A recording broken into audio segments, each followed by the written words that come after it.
AMC અને Sabarmati riverfront development કોર્પોરેશનના સંયુક્ત ઉપક્રમે સ્વચ્છ સાબરમતી મહાઅભિયાન ચાલી રહ્યું છે।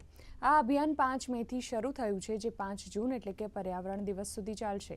રાજ્યપાલ આચાર્ય દેવવ્રતજીએ સ્વચ્છ સાબરમતી મહાઅભિયાનમાં ભાગ લીધો હતો અને તેમની સાથે અમદાવાદ શહેરની જુદી જુદી સ્વૈચ્છિક સંસ્થાઓ, એનસીસી કેડેટ્સ, સ્વયંસેવકો સહિત મોટી સંખ્યામાં લોકો જોડાયા હતા। સ્વચ્છ સાબરમતી મહાઅભિયાનમાં અત્યાર સુધીમાં 490 ટન કચરો નદીમાંથી બહાર કાઢવામાં આવ્યો છે। તેમણે ધાર્મિક સંસ્થાઓ, ધર્મપ્રેમી લોકોને નદીમાં કોઈપણ પ્રકારની ધાર્મિક ચીજવસ્તુઓ ન નાખવા अपील करी है। रिवर फ्रंट के अंदर बहुत भारी मात्रा में लोग प्लास्टिक का कचरा डालते हैं और भारी मात्रा में पूजा सामग्री भी यहाँ डालते हैं और इसका परिणाम जल प्रदूषित हो रहा है।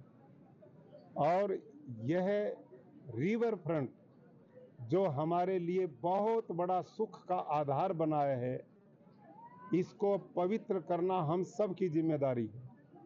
लेकिन हमें सबको संतोष इस बात का भी है कि इस समय पूरे अहमदाबाद और गुजरात की कुछ स्वयंसेवी संस्थाएं, हमारे कुछ एमपी एमएलए महोदय और जन समुदाय इस स्वच्छता अभियान में सहभागी बन रहे हैं और अनेक स्कूल के बच्चे, एनसीसी के बच्चे और कॉलेजेस के छात्र यहाँ पर आकर श्रमदान दे रहे हैं। ये हमारे लिए बहुत पॉजिटिव और अच्छा लक्षण दिखाई पड़ता है।